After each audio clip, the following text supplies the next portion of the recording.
Price the Lord. ஆண்டவர் இயேசு கிறிஸ்துவின் நாமத்தில் உங்களை அன்போடு வாழ்த்துகிறேன், வரவேற்கிறேன். கர்த்தர் உங்களை ஆசீர்வதிப்பாராக. ஆண்டவருடைய நாம மகிமை உண்டாகட்டும். நாம் இன்றைக்கு ஆண்டவருடைய வார்த்தைகளை நாம் தியானிக்கலாம். இந்த நேரம் உங்களுக்கு ஆசீர்வாதமான ஒரு நேரமாக மாறும். இந்த வார்த்தைகள் உங்களை மாற்றுகிற நேரமாய் கர்த்தர் மாற்றுவாராக. ஆண்டவருடைய நாம மகிமை உண்டாகட்டும். செய்திக்கு நாம் ஆதாரமாக பிலிப்பியர் 2ஆம் அதிகாரம், அப்போஸ்தலனாகிய பவுல் பிலிப்பியருக்கு எழுதின நிருபம் 2ஆம் அதிகாரம்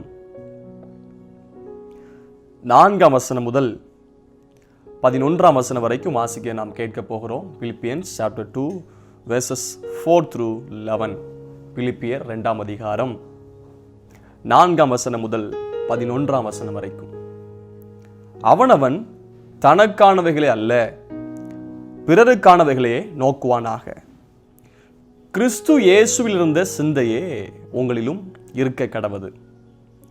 அவர் தேவனுடைய ரூபமாயிருந்தும் தேவனுக்கு சமமாயிருப்பதை கொள்ளையாடின பொருளாக எண்ணாமல் தம்மைத்தாமே வெறுமையாக்கி அடிமையின் ரூபம் எடுத்து மனுஷர் சாயலானார்.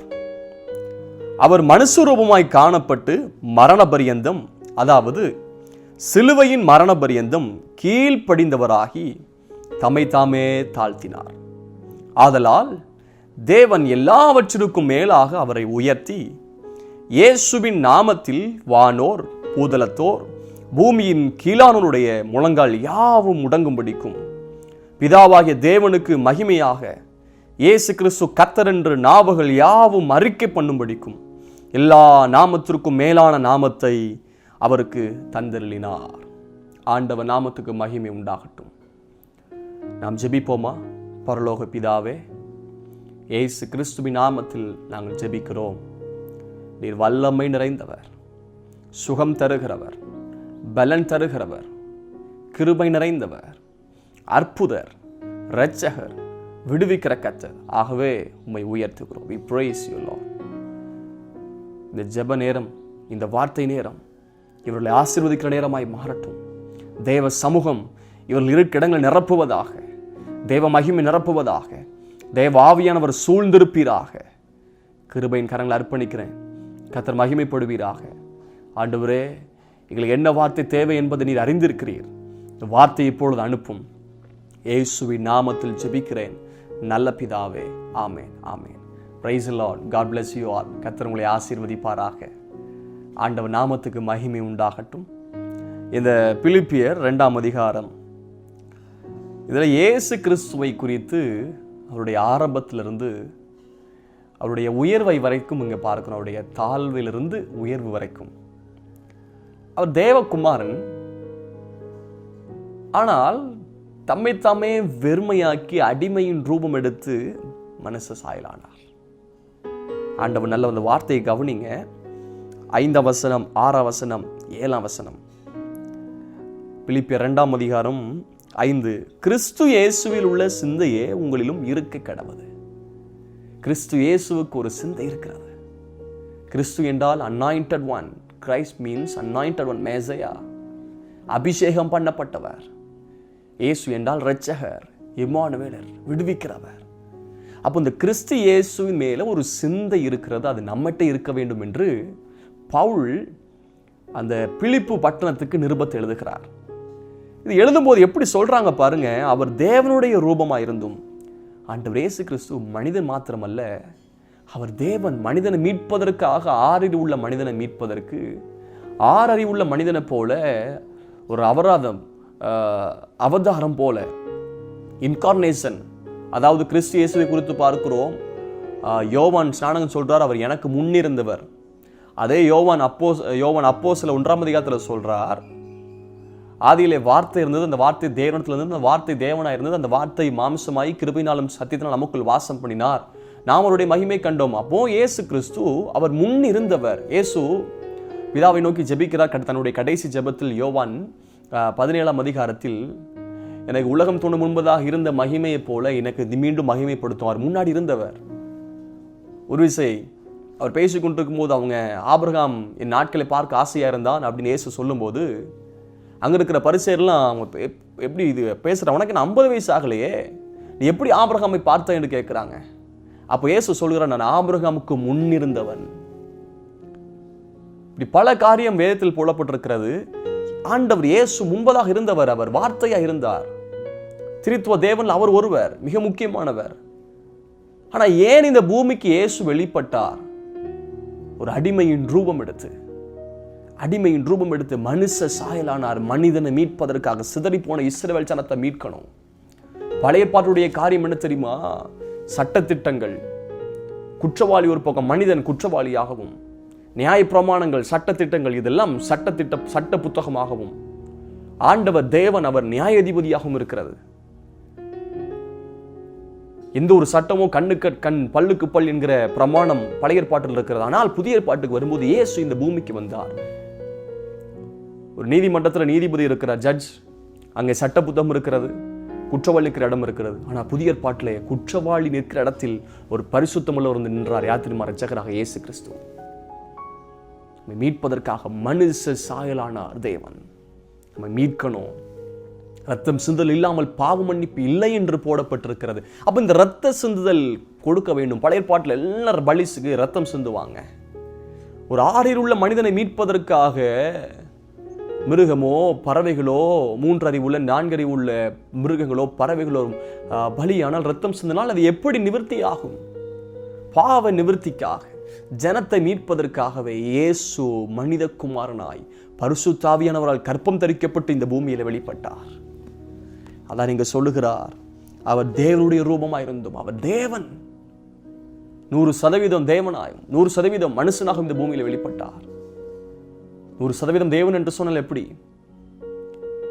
அவர் 5 அப்பம் 2 மீனை கொண்டு 5000 பேருக்கு போஷித்தார். ஆண்டவர் நாமத்து மகிமை உண்டாகட்டும். அங்கே திராட்சரசம் குறைவுபட்ட போது வெறும் தண்ணீரை திராட்சரசமாக மாற்றினார். இதெல்லாம் தேவகுமாருடைய செயல். மரித்தோரை உயிரோடு எழுப்பினார். பிசாசு பிடிக்கப்பட்டவர்களை துரத்தினார். இயற்கை மேல் அவருக்கு அதிகாரம் இருந்தது. வியாதிசரை சொஸ்தமாக்கினார்.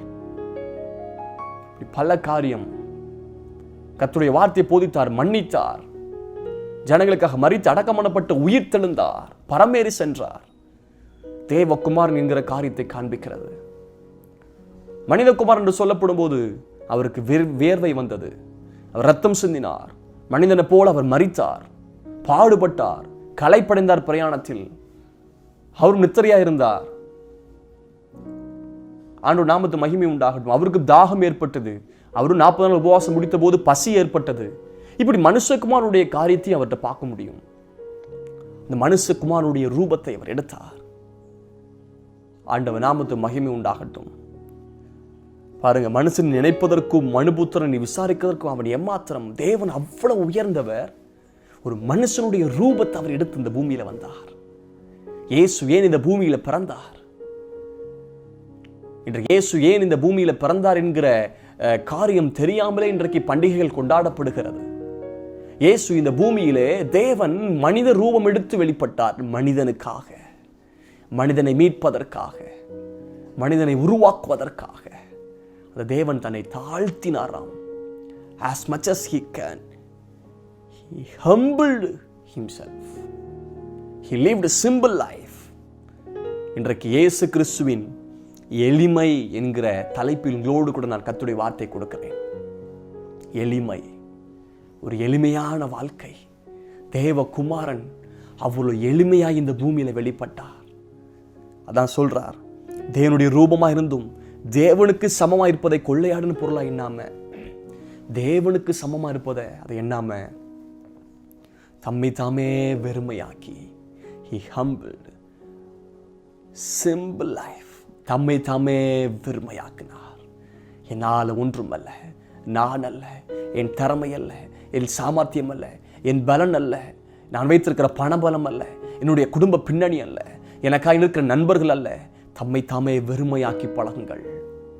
இருதயத்தை கத்த நிரப்புவார். இருதயத்தை இன்னைக்கு வெறுமையாக்குங்க. தேவன் அவருடைய கிருபையினால் நிரப்புவார். நமக்குள் மேட்டுமே வேண்டாம். அதான் சொல்றார், கிறிஸ்துவின் மேல் இருந்த சிந்தை நம்மை நாமே வெறுமையாக்குகிற ஒரு சிந்தை. தேவனுக்கு சமமா இருப்பதை கொள்ளையாடின பொருளா எண்ணாமல் அந்த சிந்தையை பாருங்க. நான் பெரிய ஆளு, தேவன் அப்படிலாம் எண்ணாம தன்னை வெறுமையாக்கி கிறிஸ்துவின் மேல் இருக்கிற ஒரு எளிமை, கிறிஸ்துவின் எளிமை. அடிமையின் ரூபம் எடுத்து மனுஷ சாயலானார். ஆண்டவர் நல்லவர். இயேசு கிறிஸ்து பாருங்க, தன்னை எவ்வளவு எளிமையாய் தாழ்த்த முடியுமோ அவ்வளவுக்கு அவ்வளவாய் தன்னை தாழ்த்தினார். ஆண்டவர் நல்லவர். கர்த்தருடைய நாமத்து மகிமை உண்டாகட்டும். சில குறிப்புகளை நாம் இயேசு கிறிஸ்துவிலிருந்து கற்றுக்கொள்ள போகிறோம். இயேசு கிறிஸ்துவின் எளிமை. Humble is different, simple is different. எளிமை என்று சொல்லப்படும் போது நம்முடைய வாழ்க்கையில் வெளிப்பிரகாரமாய் காண்பிக்கப்படுகிற ஒவ்வொரு செயல். ஆனால் தாழ்மை என்று சொல்லப்படும் போது முதலாவது மனதில் வெளிப்பட வேண்டும். மனத்தாழ்மை. ஆண்டவர் இயேசு சொல்றாங்க, come and learn humble from me, humility from me. என்னிடத்தில் வந்து மனத்தாழ்மை கற்றுக்கொள்ளுங்கள். மனதில் மனமேட்டுமை போட்டிருக்கு, அதுக்கு ஆப்போசிட் மனத்தாழ்மை. அப்போ தாழ்மைங்கிறது இருதயத்தில் முதலாவது வெளிப்படணும். நான் இன்னைக்கு பேச போகிறது எளிமை. அதான் தேவனுக்கு சமமாக இருப்பதை கொள்ளையாடின பொருளாக இல்லாம தம்மை தாமே விரும்பிய அடிமையாக்கினார். ஒரு எளிமையான வாழ்க்கை. பெரிய பகட்டான வாழ்க்கை வேணாம். நம்ம பயங்கரமா படிச்சிருக்கலாங்க, பெரிய பட்டத்தறியா இருக்கலாம். பகட்டான வாழ்க்கை நமக்கு அவசியம் இல்லை. அதிகமான குடும்ப நல்ல பின்னணி உள்ளவங்க இருக்கலாம், நம்ம பகட்டாய் நினைக்க அவசியம் இல்லை. இன்றைக்கு எளிமையான வாழ்க்கை இயேசு கிறிஸ்துவை போல உண்டாகட்டும். இயேசு இந்த பூமியில மனிதனாய் தோன்றும் போது ஒரு எளிமையாய் தோன்றினார். முதலாவது பாருங்க, லூக்கா 2ஆம் அதிகாரம் 7ஆம் வசனம். Gospel according to Luke chapter 2 verse 7. அவள் தன் முதற்பேரான குமாரனை பெற்று சத்திரத்திலே அவர்களுக்கு இடமில்லாதபடியினால் பிள்ளையை துணிகளில் சுற்றி முன்னணிகளை கிடத்தினார்கள். இயேசு கிறிஸ்து பிறக்கும் போது பாருங்க, மரியாள் வயிற்றில் கன்னிகை கர்ப்பவதியாகிறாங்க பரிசுத்தாவி மூலமாய். ஏசாயா தீர்க்கதரிசி மூலமாக உரைக்கப்பட்டது. பாலகன் கொடுக்கப்படுவார், குமாரன் பிறப்பார், கர்த்தத்துவம் அவர் தோளின் மேல் இருக்கும். ஆலோசனை கர்த்தர், நித்திய பிதா, சர்வ வல்லமையுள்ள தேவன் எனப்படுவார். ஆனா அவர் எப்படி பிறக்கிறார் பாருங்க, அவருடைய பிறப்பில் ஒரு எளிமை. அவர் தேவன், ஆனா பிறக்கும்போது எங்க பிறக்கிறார் பாருங்க. சத்திரத்துல அவருக்கு இடம் இல்லை. குடிமதிப்பு எழுத போனாங்க, அங்கங்கே சத்திரங்கள் இருக்கும், சத்திரத்தில் கூட இடம் இல்லை. ஆனால் பிள்ளை துணியிலே சுற்றி முன்னணியிலே கிடத்தினார்கள். அதில் மாட்டு தொழுவம் முன்னணியில் கிடத்தி வைக்கிறாங்க. ஒரு பெரிய பிரபாண்டமான ஆரம்பம் இல்லை, ஒரு எளிமையான ஆரம்பம். இயேசுவுக்கு எப்படி எளிமையாய் ஓட்டத்தை ஆரம்பிச்சாரோ அதே போல எளிமையாய் தன்னுடைய வாழ்க்கையை இயேசு இந்த பூமியில முடிச்சார் வெற்றிகரமாய். ஒருவேளை நம்முடைய ஏழ்மையா இருக்கும்போது சில நேரம் நம்முடைய வாழ்க்கை எளிமையாய் தோன்றும். முதலாவது எல்லாம் வரும்போதும், பிள்ளைகள் படிக்கும் போது, பிள்ளைகள் திருமணமாகும் போது, வீடு கட்டும் போது, சம்பாத்தியங்கள் பண்ணும்போது ஒரு பெரிய பகட்டான வாழ்க்கை, பிரம்மாண்டமான வாழ்க்கை, ஆடம்பரமான வாழ்க்கை, லாவிஷான வாழ்க்கை இருக்கிறது. நோ, எளிமை. என்னுடைய சிந்தையில் எளிமை, என்னுடைய பார்வையில் எளிமை, என்னுடைய செய்கையில் ஒரு எளிமை, என்னுடைய எல்லா ஆக்டிவிட்டிஸ்ல எளிமை உண்டாகட்டும். காரணம், கிறிஸ்து எளிமையை வெளிப்படுத்தினார். Simple life. அவர் பிறந்தபோது முன்னணியில கிடத்தினார்கள். பெரிய பெட்ரூம் இல்லை, பெரிய சத்திரத்தில் கூட இடம் கிடைக்கல, முன்னணியில கிடத்துறாங்க. அங்கே செய்தி அறிவிக்கப்படுகிறது. மேய்ப்பர்கள் இந்த சங்கத்தெல்லாம் கேட்கிறாங்க, தேவன் ஒரு வார்த்தை கொடுக்குறாங்க. உன்னதத்தில் தேவனுக்கு மகிமை, பூமியிலே சமாதானம், மனுஷர் மேல் பிரியம், அங்க உங்களுக்கு இரட்சகர் பிறந்திருக்கிறார். இந்த செய்தியெல்லாம் கேட்டு சாஸ்திரிகள் நடந்து வாராங்க. அவங்களுக்கு நட்சத்திரம் வழி நடத்தினது.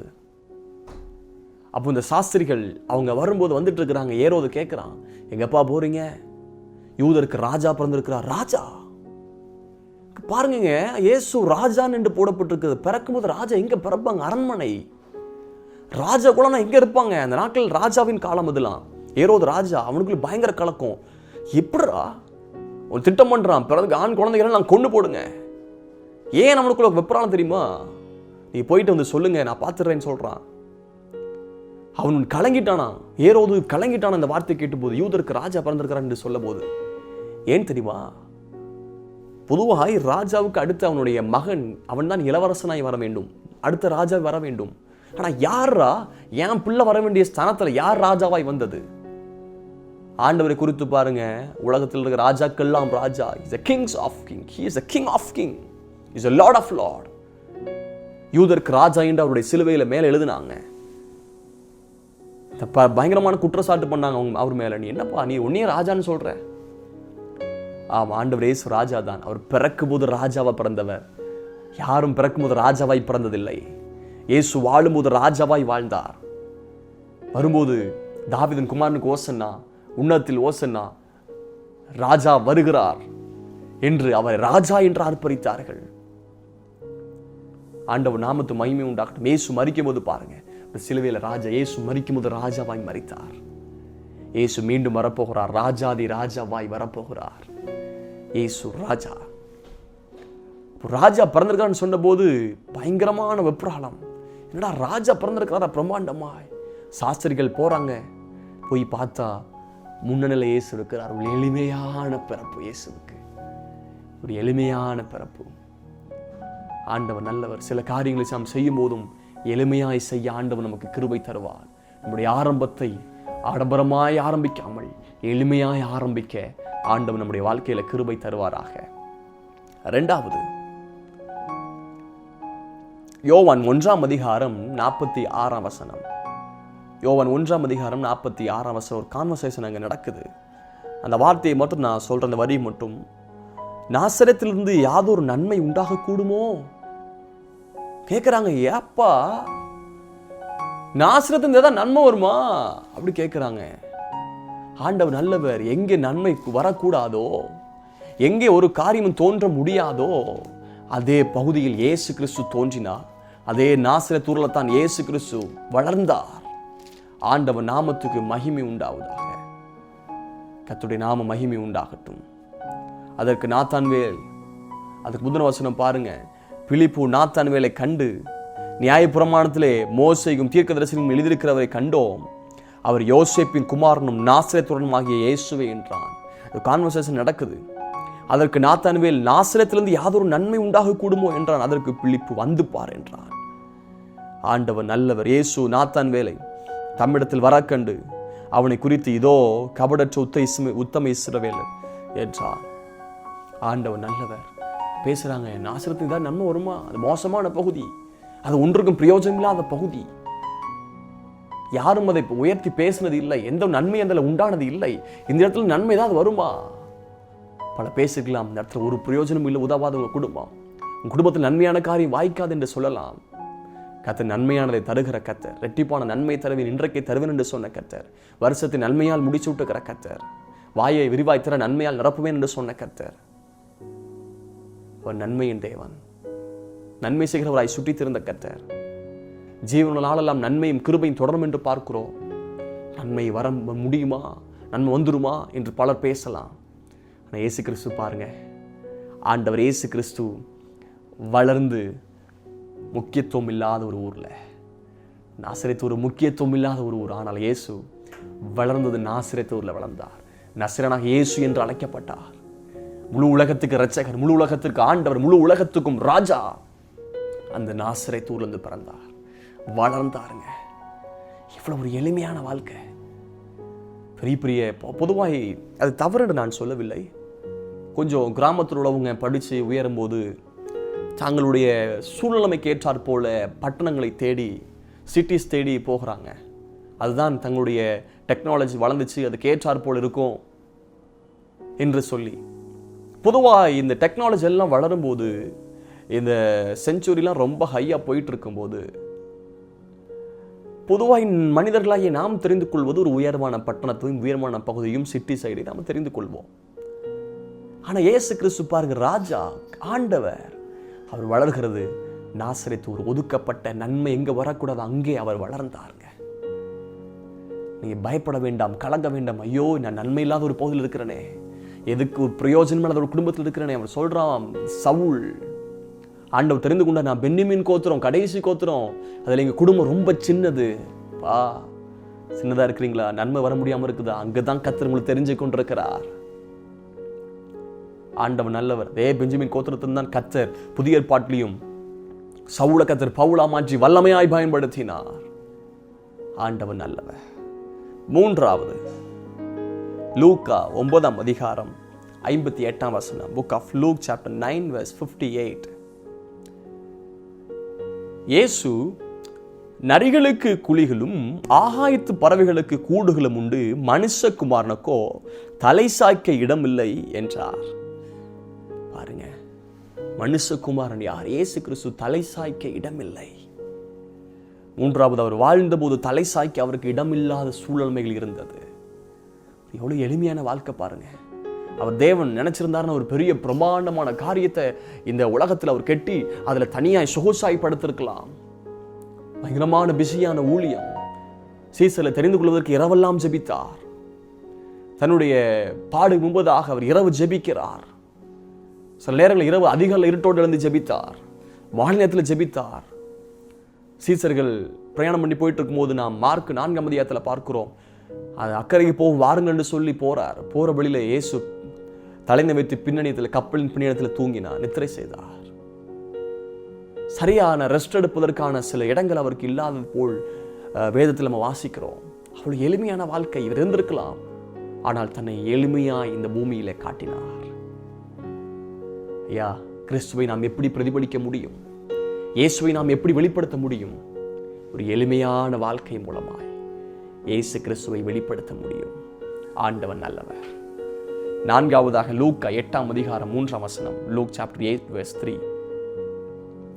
தங்கள் ஆஸ்திகளால் அவருக்கு ஊழியம் செய்து கொண்டு வந்த மற்ற அநேகம் ஸ்திரீகளும் அவருடனே இருந்தார்கள். அவருக்கு அநேகர் உதவியாக இருந்தார்கள். இயேசுவுக்கு இந்த வார்த்தை பாருங்க. தங்கள் ஆஸ்திகளால் அவருக்கு ஊழியம் செய்து கொண்டு வந்த மற்ற அநேகம் ஸ்திரீகளும் அவருடனே இருந்தார்கள். அவருக்கு அநேகர் உதவியா இருந்தாங்க. ஆண்டவர் நல்லவர். அவர் அநேகருக்கு உதவி செய்தார். அதே சமயத்தில் அவருக்கு உதவி செய்கிற கரங்கள் இருந்தது. ஒரு எளிமையான வாழ்க்கை அவரோடு கூட இருந்தது. ஐந்தாவதாக லூக்கா 5ஆம் அதிகாரம் 3ஆம் வசனம். அந்த படகுகளில் ஒன்றில் ஏறினார். அது சீமோனுடையதா இருந்தது. அதை கரையிலிருந்து சற்றை தள்ளும்படி அவனை கேட்டுக்கொண்டு அந்த படவில் உட்கார்ந்து ஜனங்களுக்கு போதகம் பண்ணினார். பாருங்க, அந்த படகுகளில் ஒன்றில் ஏறினார். அது சீமோனுடையதா இருந்தது. அவர் இரவல் பொருட்களை பயன்படுத்தினாராம் ஆண்டவர் இயேசு பிரசங்கம் பண்ணுவதற்கு. ஏன்? பேதுருடைய ஆசீர்வாதத்திற்காக, ஜனங்களின் ஆசீர்வாதத்திற்காக. ஆண்டவர் நல்லவர். லூக்கா 21:2. ஒரு கழுதையும் அதனோடு கூட ஒரு குட்டியும் கட்டியிருக்க காண்பீர்கள். அவைகள் அவிழ்த்து என்னிடத்தில் கொண்டு வாருங்கள். இயேசு கிறிஸ்து பவானியா எருசலேமுக்கு போகும்போது அங்கே கழுதை குட்டி கட்டிருக்கும். ஒருவரும் பயன்படுத்துகிறதா அங்கே இருக்கும், இருவழி சந்தில் இருக்கும். அதை கொண்டு வாங்க. இரவலாக இருக்கிறது. அடுத்தவங்களுடைய பொருள் வாழ தனக்கென்று தனியாய் ஒரு காரியங்களை வைக்காமல் ஒரு எளிமையான வாழ்க்கை இயேசுவுக்கு இருந்தது. அவர் இரவல் பொருட்களை பயன்படுத்தினார். ஆண்டவர் நல்லவர்.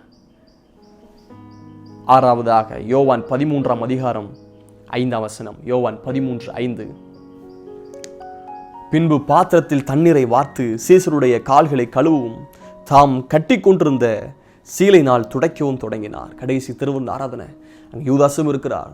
ஆரம்பத்தில் அன்பு வைத்தது போலவே கடைசி புரிந்தும் அன்பு வைத்து தாம் கட்டியிருந்த சீலை கலத்தி அவர் கர்த்தர் நல்லவர் கால்களை கழுவி அவரை துடைக்கிறார். ஆண்டவர் நல்லவருடைய சீசர்களுக்கு ஊழியம் செய்ய ஒரு எளிமையான வாழ்க்கை. தன்னுடைய சீசர்களுக்கு பேதுரு சொல்றார், ஆண்டவரே நீர் என்னை காலை கழுவக்கூடாது. அவர் சொல்றார், அப்பா காலை கழுவுனப்பா, என்னிடத்துல பங்கு இல்லை, அப்போ என்ன முழுவதும் கழுவுங்க ஆண்டவரே சொல்றார். ஒரு எளிமையான ஹம்பிள், ஒரு எளிமையான வாழ்க்கை, சிம்பிள் லைஃப். ஆண்டவர் நல்லவர். ஏழாவதாக மத்தேயு 27ஆம் அதிகாரம் 59-60. Matthew chapter 27 verses 59 and 60. யோசேப்பு அந்த சரீரத்தை எடுத்து துயதான மெல்லிய துப்பட்டியிலே சுற்றி தான் கண்மலையில் வெட்டி இருந்த தன்னுடைய புதிய கல்லறையிலே அதை வைத்து கல்லறையின் வாசலில் ஒரு பெரிய கல்லை புரட்டி வைத்தான். பாருங்க, இயேசு மரித்த போது வேறொருவரின் கல்லறையில் அடக்கம் பண்ணப்பட்டார். ஆமென். கர்த்தர் நல்லவர். யோசிப்பு அந்த சரீரத்தை எடுத்து ஒரு தனக்கு தான் வெட்டியிருந்த ஒரு கல்லறை அதில் கொண்டு வைக்கிறார். யாரும் வைத்திராத ஒரு கல்லறை. ஒரு எளிமையான ஒரு வாழ்க்கை. சிலுவையின் மரணபரியந்தம் தம்மை தாழ்த்தினார். யாருக்கு வெளிப்பிரகாரமாக எளிமையான வாழ்க்கை வரும்?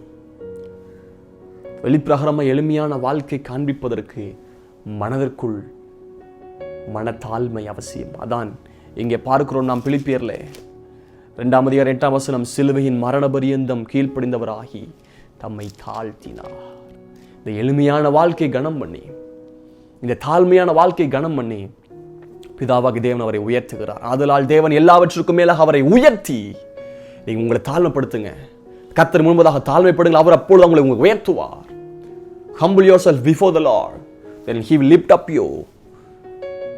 தாழ்த்து உங்களுக்கு கிருபை கொடுக்கிற கர்த்தர் ஆண்டவர் நல்லவர். எவ்வளவுக்கு எவ்வளவு எளிமையான வாழ்க்கையை இந்த பூமியில மனத்தாழ்மையோடு செய்ய முடியுமோ அவ்வளவுக்கு அவ்வளவாய் கர்த்தர் நம்மை உயர்த்துவார். அவர் எளிமையை கனம் பண்ணுகிற கர்த்தர், மனத்தாழ்மை கனம் பண்ணுகிற கர்த்தர். இயேசுவை குறித்து பார்க்கிறோம். சில காரியம் பார்த்தோம். அவர் இந்த பூமியில வரும்போதும் முன்னணியிலே பிறந்தார். அவருடைய பிறப்பு ஒரு எளிமை, அவருடைய வளர்ப்பு எங்கே நன்மை வரக்கூடாதோ அந்த இடத்தில் அவருடைய வளர்ப்பு இருந்தது. ஹல்லேலூயா. அவர் வாழ்ந்தபோது தலைசாக்கி இடம் இல்லை. அவருக்கு மனுஷகுமாரன் தலைசாக்கி இடம் இல்லை. அவருக்கு உதவிக்காரங்க இருந்தாங்க. இரவல் பொருட்கள் அவர் பயன்படுத்தினார். சீசர்களுக்கு ஊழியம் செய்த பணிவிட செஞ்சார். மரித்த போது மற்றவருடைய கல்லறையில தன்னை தாழ்த்தினார். ஆகவே தேவன் உயர்த்தினார். எல்லா நாவுகளும் அவர் அறிக்கை பண்ணும், எல்லா முழங்காலும் முடங்கும் அவரே ஆண்டவர் என்று சொல்லி அப்படியே எல்லா நாமத்திற்கும் மேலான நாமத்தை கொடுத்தார். எல்லா நாமத்திற்கும் மேலான நாமம். பலவிதமான பொருட்களின் நாமம் இருக்கிறது, பெயர். பல பெரிய பெரிய பிசினஸ்க்கு நாமம் இருக்கிறது, பெரிய பெரிய அதிகாரிகளுக்கு இன்றைக்கு நாமம் இருக்கிறது. எல்லா பெயரை காட்டிலும் மேலான ஒரு நாமம் இரட்சகராக இயேசு கிறிஸ்துவின் நாமம். Jesus name is above all the names. எல்லா பெயர்களுக்கு காட்டிலும், எல்லா நாமத்தை காட்டிலும் மேலான ஒரு நாமம். ஏன் கட்டளையிட்டார் தெரியுமா? ஏன் உயர்த்தினார் தெரியுமா? எளிமையான ஒரு வாழ்க்கை மனிதனை மீட்பதற்காக. விசுவாசிக்கிறேன் இன்றைய வார்த்தைகள் உங்களுக்கு பிரயோஜனமாக இருந்திருக்கும் என்று ஜெபிக்கலாமா? ஆண்டவரே, எனக்கும் அப்படிப்பட்ட எளிமையை, எனக்கு அப்படிப்பட்ட மனத்தாலும் எனக்கு தாரும் என்று கேளுங்க.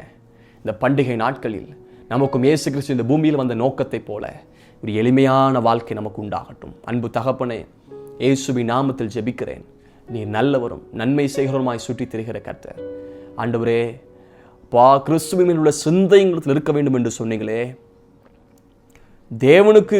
தேவனுடைய ரூபமாய் நீ இருந்தும் தேவனுக்கு சமமாக இருப்பதை கொள்ளையாடன பொருளாக இல்லாமல் தம்மை வெறுமையாக்கி அடிமையின் ரூபம் எடுத்தீங்க. மனுஷ சாயலானீங்கப்பா. ஒரு எளிமையான வாழ்க்கை எங்களுக்கு கற்றுக் கொடுத்தீங்க. நாங்கள் பின்பற்றும்படிக்கு இப்படி அடிச்சோட வச்சுட்டு போனீங்களப்பா. அதை பின்பற்ற கிருபை தாரும். வார்த்தை கேட்ட ஒவ்வொருவருக்கும் எளிமையான வாழ்க்கை, மனத்தாழ்மையான வாழ்க்கை கற்றுத்தாரும். ஆண்டவரே, உங்களுடைய சமூகத்தில் அர்ப்பணிக்கிற மேட்டுமையான வாழ்க்கை வேண்டாம்பா. மேட்டுமையில் நாங்கள் விழுந்துடக்கூடாது. மனத்தாழ்மை எங்களுக்கு தாரும். எல்லோரையும் கர்த்தர் ஆசீர்வதியும். இப்போ இயேசுவின் நாமத்தில் ஜெபிக்கிறேன் நல்ல பிதாவே. Amen, amen, amen. Praise the Lord. God bless you.